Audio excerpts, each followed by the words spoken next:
I decided when I was 16 I wanted to be an actress, and I moved to New York ready to be on Broadway, ready to be a star. But there started to be a dissatisfaction. I found that the only thing that provided any consolation for me in the midst of this dissatisfaction was spending time with God. I started to feel a pull towards becoming a sister. The most difficult part of this process is giving up my artistic life and giving up my dream of becoming a mother and being married. I trust that if I were to become a nun, all those desires and those things that I love to do would be fulfilled in another way.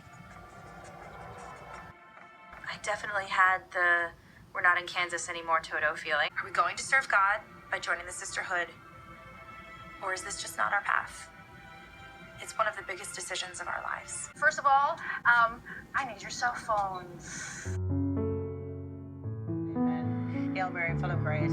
Part of me was remembering when my grandma passed away, and I was 18 years old. We're all sitting around praying the rosary around my grandma when she passed away. Seeing Mary Ellen really reminded me of that. It really shook me as a Carmelite sister. You'd form relationships with these people, and it would feel like losing your grandparents every time one of them died. A lot of people think that nuns are really stiff and uptight, but they're not.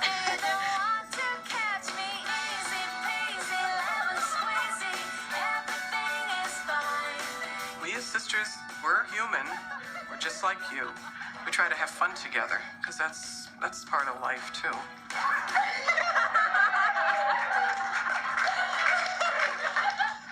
It's never easy for women to live together. It's amazing to me that there's never been a murder. Every single person who discerns starts in some kind of a place, so there is a wide range. That's like the reality of discernment, It's just the dynamic of we are a group of discerners automatically puts us as peers.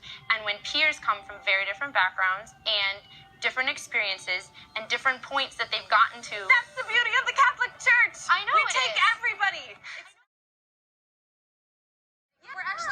We're discerning to be religious sisters. Okay. So we're visiting a bunch of different convents and just kind of seeing if that's where we're meant to be.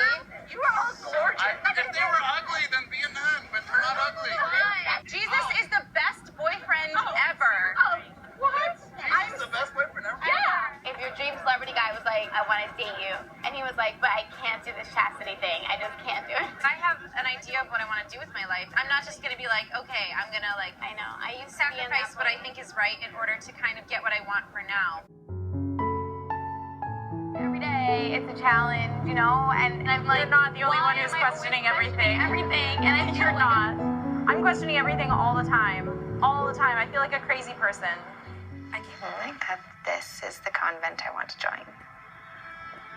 There must be something between where I am and where you are in terms of knowing, okay, this is the greatest thing in the world, and then knowing this is the only thing in the world for me. You're getting engaged. Yes. I am not feeling that way. I am feeling conflicted. I'm feeling like there is something that God wants me to do that I don't want to do. And he's holding out his hand, and he's holding his heart. So when I was kneeling there and praying, and he looked at me, and I just had this knowledge. He wanted me to die with him and stay with him all the way through my life.